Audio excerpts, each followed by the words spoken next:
Ricardo Almeida era um mecânico de 34 anos, que ganhava apenas o suficiente para pagar o aluguel de um pequeno apartamento nos arredores do porto.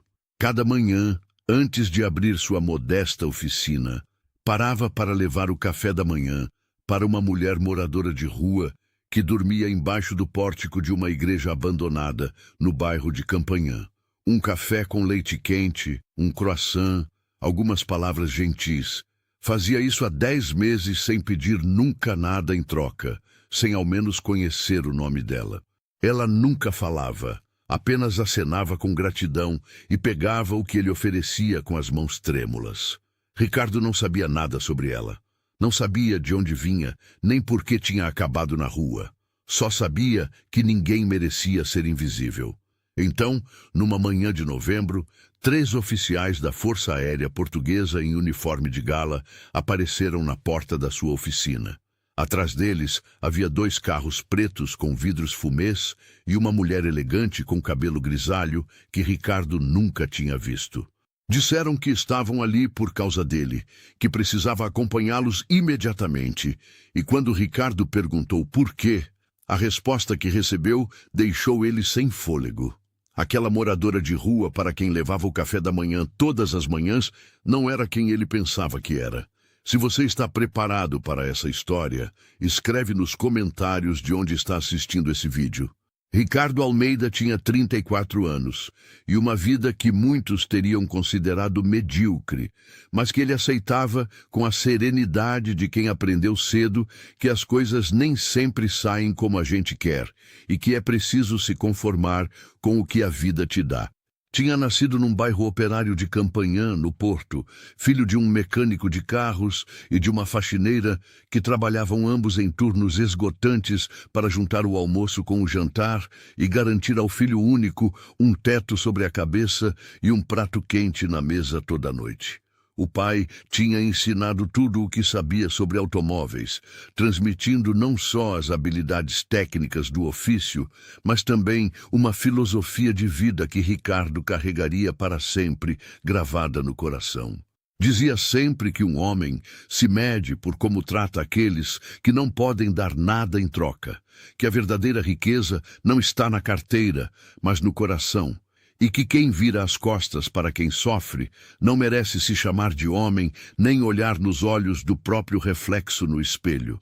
Aquelas palavras tinham ficado gravadas na mente de Ricardo, como uma marca que o tempo não podia apagar, especialmente depois que o pai morreu de infarto aos 56 anos, consumido por uma vida de trabalho duro e mal pago, que não tinha deixado nem pensão, nem economias para os últimos dias. Ricardo teve que largar o colégio aos 17 anos para ajudar a mãe, que adoeceu pouco depois da morte do marido e precisava de cuidados caros que o sistema de saúde público não cobria completamente. Trabalhou como aprendiz em várias oficinas da cidade, aprendendo o ofício com dedicação absoluta e paciência infinita, até que finalmente conseguiu abrir o próprio pequeno negócio num local alugado numa zona industrial de Matozinhos, nos arredores do porto. Não era muito, apenas um galpão com o teto que gotejava quando chovia forte e uma placa desbotada que dizia simplesmente Oficina Almeida. Mas era dele e tinha conquistado com as próprias mãos calejadas e com a honestidade inabalável que nunca tinha traído nenhum cliente. A mãe tinha morrido 5 anos antes, deixando ele sozinho no mundo, sem outros parentes próximos a quem recorrer. Ricardo nunca tinha se casado, não tinha filhos, e os poucos relacionamentos amorosos que teve naufragaram contra a incapacidade dele de colocar algo na frente do trabalho e das pessoas que tinha decidido ajudar sem esperar nada em troca.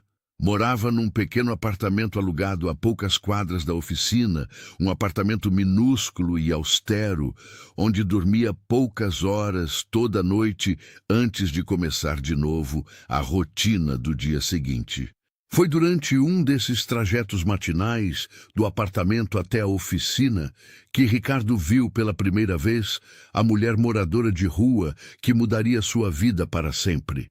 Era uma manhã de março ainda fria, apesar de o inverno ter terminado tecnicamente, e ela estava encolhida embaixo do pórtico de uma velha igreja abandonada que a prefeitura tinha deixado no esquecimento anos antes, enquanto decidia o que fazer com ela. Usava várias camadas de roupas sujas e um cobertor cinza que não parecia suficiente para proteger do frio úmido do norte português. Tinha o cabelo castanho bagunçado, cobrindo o rosto, e tremia enquanto dormia como um animal ferido que busca refúgio onde consegue encontrar. Ricardo parou para olhar para ela durante um longo momento, sentindo algo apertar no peito com uma força que não esperava. Tinha visto moradores de rua a vida toda, como qualquer um que vivesse numa grande cidade portuguesa. Mas havia algo naquela mulher que o atingiu de maneira diferente e mais profunda. Talvez fosse a forma como se abraçava, buscando um calor que não chegava. Talvez fosse a vulnerabilidade tão evidente naquele corpo encolhido contra a parede de tijolo do velho pórtico. Ou talvez fosse simplesmente que Ricardo tinha se lembrado das palavras do pai e decidiu que não podia virar as costas e fingir que não tinha visto nada. No dia seguinte voltou ao mesmo lugar, com um café com leite quente e um croissant comprados no bar perto da casa dele. Um gesto simples que não custava quase nada, mas que significava tudo para alguém que não tinha absolutamente nada nesse mundo. Desde aquela primeira manhã de março, Ricardo não faltou nenhum único dia ao encontro silencioso com a mulher sem nome. Chuva torrencial, frio cortante, calor sufocante do verão portuense, neblina densa que cobria as ruas como uma mortalha úmida. Não importava qual fosse o tempo, nem o quanto estivesse cansado, depois de uma jornada de trabalho particularmente pesada embaixo dos carros dos clientes. Ele acordava sempre 20 minutos antes do necessário para ter tempo de passar pela igreja abandonada, com o café da manhã para a mulher que tinha se tornado, sem que nenhum dos dois percebesse, uma parte fundamental da rotina diária dele. No começo, ela foi desconfiada, compreensivelmente cautelosa, como era natural para alguém que vivia na rua e que provavelmente tinha aprendido na própria pele a não confiar em ninguém. Nos primeiros dias, aceitou a comida sem levantar o olhar do chão, pegando o copo de café quente e o saco de papel com o croissant, com movimentos rápidos e nervosos, como se tivesse medo de que alguém pudesse tirar de um momento para outro. Nunca disse uma palavra. Nunca olhou Ricardo nos olhos, nem por um instante fugaz. Nunca mostrou nenhum sinal de reconhecimento além de um leve aceno com a cabeça que podia ser interpretado como gratidão ou simplesmente como um reflexo automático de quem aprendeu a sobreviver aceitando o que oferecem sem fazer perguntas incômodas. Mas Ricardo nunca esperou nada em troca do que fazia por ela. Não fazia para receber agradecimentos verbais, nem para se sentir uma boa pessoa quando se olhava no espelho à noite. Fazia simplesmente porque era o certo. Ponto final. Sem necessidade de mais explicações nem justificativas para ninguém. O pai tinha ensinado que a caridade verdadeira era aquela que não buscava recompensas de nenhum tipo.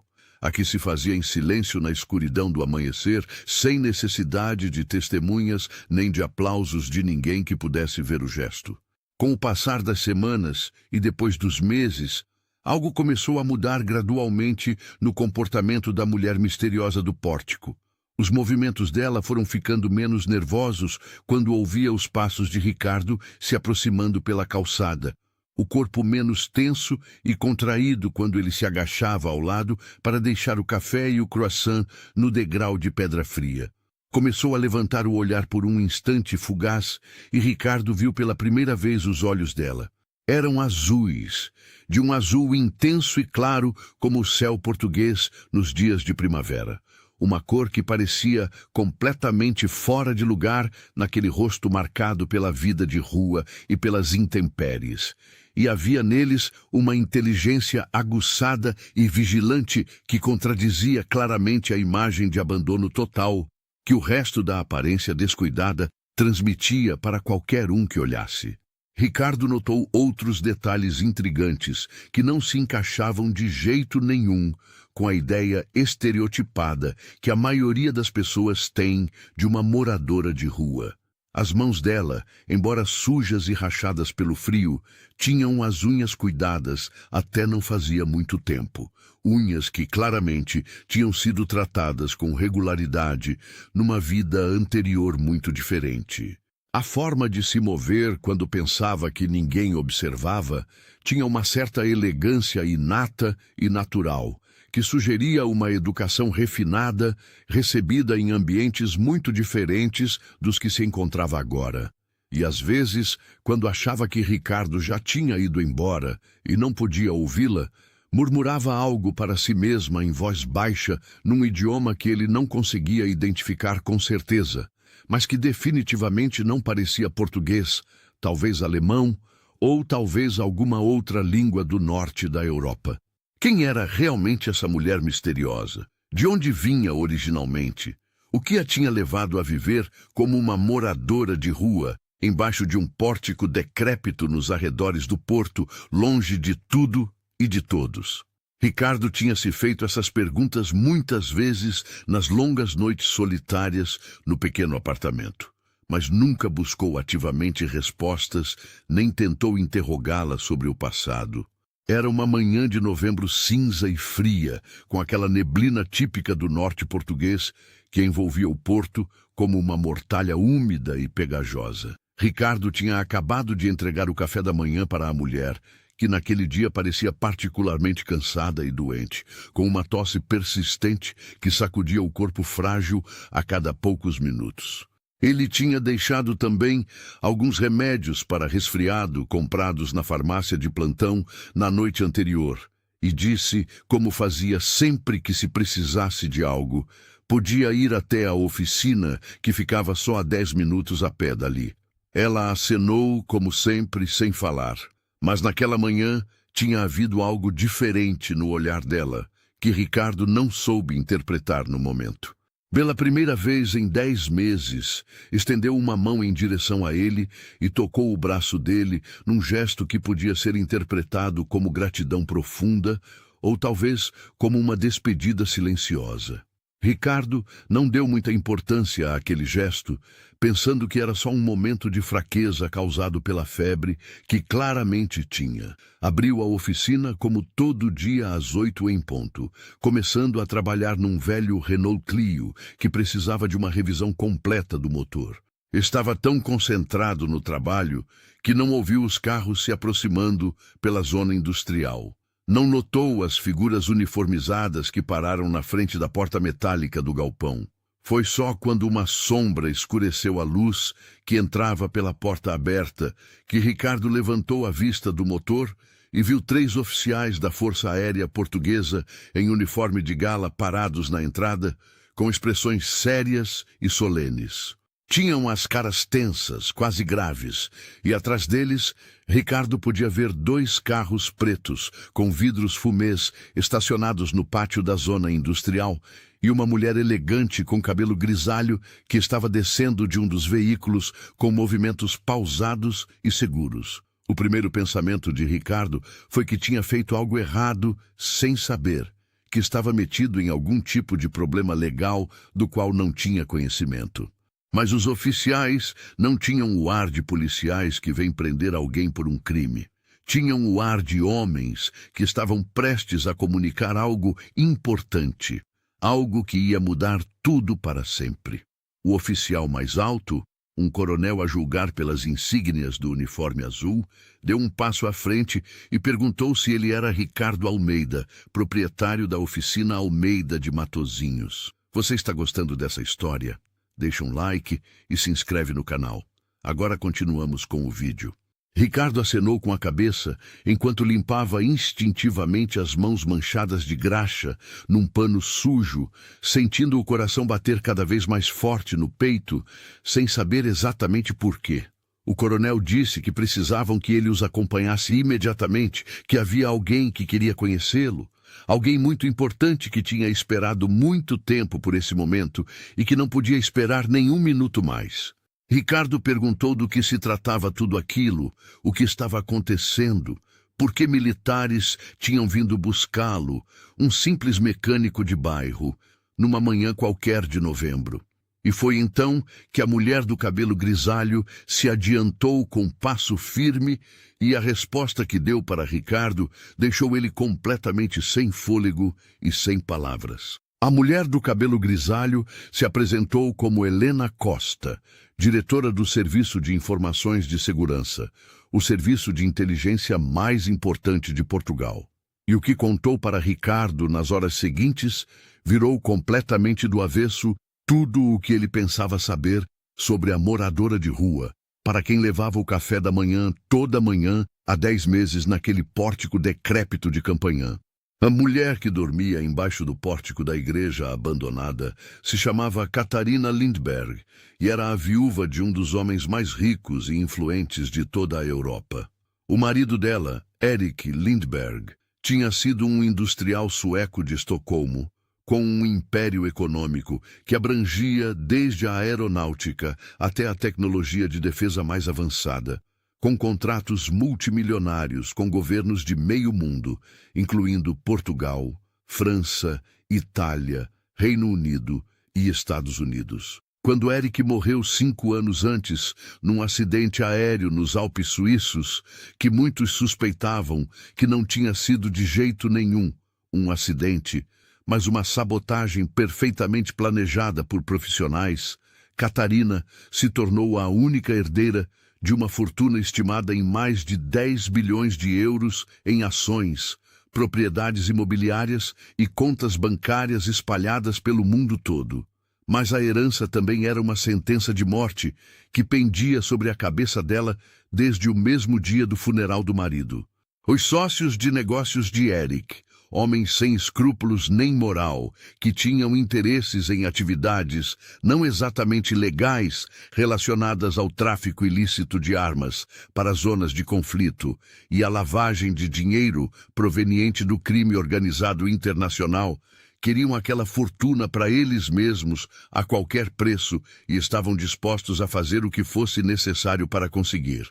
Tentaram convencer Catarina a ceder as participações dela nas empresas do grupo Lindberg, primeiro na base da conversa, oferecendo somas milionárias em troca do silêncio e da cooperação dela, e depois com ameaças cada vez mais explícitas e violentas contra a vida dela e de qualquer um que ousasse ajudá-la ou protegê-la, quando ela se recusou rotundamente a ceder à chantagem e ameaçou revelar às autoridades internacionais e à imprensa tudo o que sabia sobre as atividades ilegais dos sócios do falecido marido, incluindo documentos comprometedores que Erik tinha guardado como seguro de vida. Decidiram eliminá-la da maneira mais discreta e eficiente possível, fazendo parecer um acidente ou um desaparecimento voluntário. Catarina escapou numa noite tempestuosa há 5 anos, deixando absolutamente tudo o que possuía na mansão dela nos arredores de Estocolmo para salvar a vida.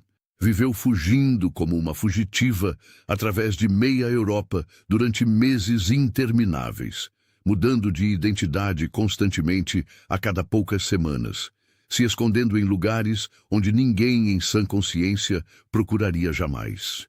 Passou pela Noruega, Dinamarca, Alemanha, França e Espanha antes de terminar em Portugal, escolhendo o Porto porque era uma cidade grande o suficiente para se perder nela e longe o suficiente da Suécia para se sentir relativamente segura, e escolheu viver como moradora de rua nas ruas porque era o último lugar do mundo onde os inimigos pensariam em procurar a viúva do grande Erik Lindberg. Quem ia imaginar sequer por um momento que uma mulher herdeira de 10 bilhões de euros, uma mulher que tinha jantado com presidentes e primeiros ministros, dormia embaixo de um pórtico sujo, num bairro operário dos arredores da cidade portuguesa, enrolada num cobertor surrado e comendo da caridade de desconhecidos? Durante 5 anos intermináveis, viveu nas sombras mais profundas da sociedade, completamente sozinha, constantemente aterrorizada, esperando todo dia o momento em que os inimigos a encontrariam finalmente, ou o dia em que alguém viria por fim salvá-la daquele pesadelo que não parecia ter fim. Tinha perdido a esperança muito tempo antes de conhecer Ricardo. Tinha deixado de acreditar que existiam ainda pessoas genuinamente boas no mundo que ajudavam os outros sem esperar nada em troca, além da satisfação de ter feito o certo. E então Ricardo chegou na vida dela como um anjo inesperado, enviado por alguma força superior, um mecânico pobre de bairro que parou numa manhã fria de março para levar para ela um simples café com leite e um croissant, sem pedir absolutamente nada em troca, sem fazer perguntas incômodas sobre o passado dela, sem esperar gratidão, nem reconhecimento de nenhum tipo pela bondade cotidiana.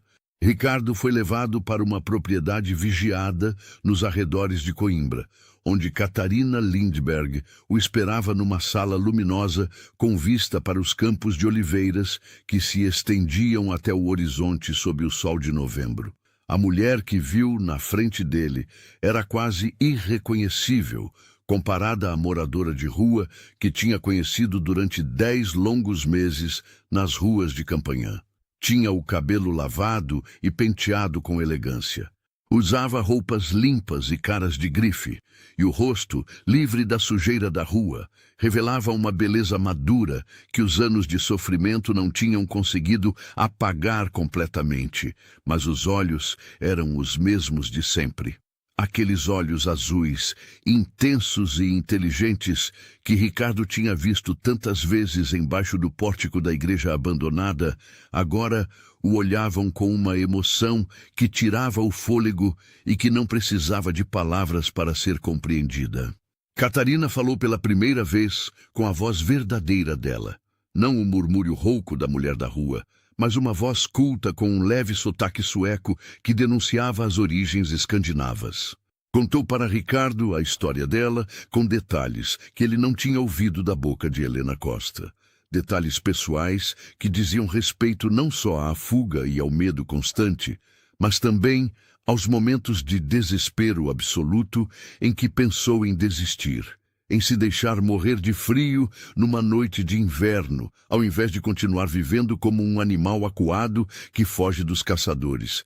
E contou como Ricardo tinha mudado tudo com os pequenos gestos cotidianos, como o simples gesto diário dele, aquele café com leite e aquele croissant levados com um sorriso genuíno e sem segundas intenções, tinham se tornado a única coisa que dava forças para ela se levantar toda manhã e continuar lutando para sobreviver mais um dia. Como tinha começado a esperar o amanhecer, não com terror como antes, mas com esperança, sabendo que logo chegaria o único ser humano em todo o porto que a tratava como uma pessoa digna de respeito e não como um problema social que tinha que ser ignorado na calçada. Ricardo escutou em silêncio tudo o que ela tinha para contar, tomado por emoções que não sabia como lidar nem expressar com palavras. Nunca tinha imaginado que os pequenos gestos dele pudessem ter um impacto tão grande na vida de outra pessoa. Nunca tinha pensado que fosse algo mais que um mecânico de bairro que tentava fazer o certo todo dia sem esperar aplausos nem reconhecimentos. Quando Catarina terminou de falar, o silêncio se prolongou durante um longo momento, enquanto ambos buscavam as palavras adequadas para expressar o que sentiam naquele instante irrepetível. Foi Catarina quem quebrou o silêncio, dizendo que queria fazer algo por ele para agradecer tudo o que tinha feito, que tinha os meios para mudar a vida dele completamente, para dar tudo o que sempre tinha desejado e muito mais. Mas Ricardo negou devagar com a cabeça, sem hesitar nenhum segundo. Disse que não tinha feito o que fez, esperando uma recompensa material, que não queria dinheiro, nem presentes, nem nada que pudesse transformar a bondade dele numa transação comercial fria e calculada. Tinha ajudado uma pessoa em dificuldade, porque isso era o que o pai tinha ensinado a fazer desde criança, e essa era a única recompensa que precisava e que sempre tinha buscado. 6 meses depois daquele dia memorável de novembro, A vida de Ricardo Almeida tinha mudado de maneiras que ele não tinha planejado, que não tinha buscado e que não tentou evitar quando compreendeu a direção que os acontecimentos estavam tomando. Não aceitou o dinheiro de Catarina. Isso ficou absolutamente firme, como uma rocha inamovível na consciência dele. Mas aceitou outra coisa, algo que valia muito mais que qualquer cifra astronômica que pudesse ser escrita num cheque bancário. Aceitou a amizade sincera e incondicional dela. Nos meses seguintes ao encontro na propriedade protegida de Coimbra, Ricardo e Catarina continuaram se vendo regularmente, apesar das dificuldades logísticas que isso representava. No começo, eram encontros formais e meio rígidos, organizados com extrema discrição devido às investigações internacionais ainda em curso e às rigorosas medidas de segurança que cercavam Catarina 24 horas por dia. Mas com o passar do tempo, aqueles encontros foram ficando cada vez mais naturais e espontâneos, cada vez mais parecidos com os de dois velhos amigos que se reencontram depois de uma longa separação forçada. Catarina descobriu em Ricardo algo que nunca tinha encontrado no mundo anterior de multibilionários, industriais e homens de poder.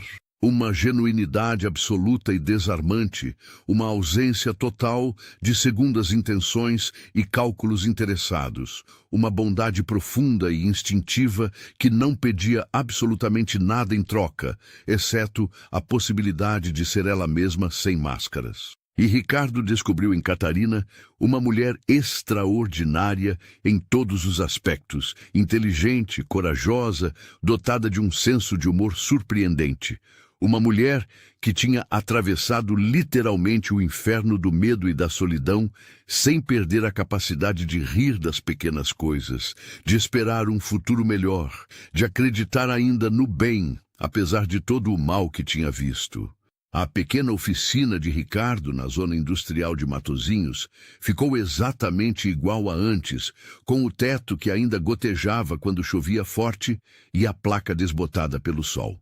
Mas agora, ao lado da oficina Almeida, havia um prédio novo e moderno, uma fundação criada e financiada por Catarina para ajudar os moradores de Rua do Porto a encontrar um lugar seguro para dormir, uma refeição quente todo dia, assistência médica e jurídica gratuita. Ricardo era o presidente honorário da fundação, embora continuasse trabalhando como mecânico durante o dia.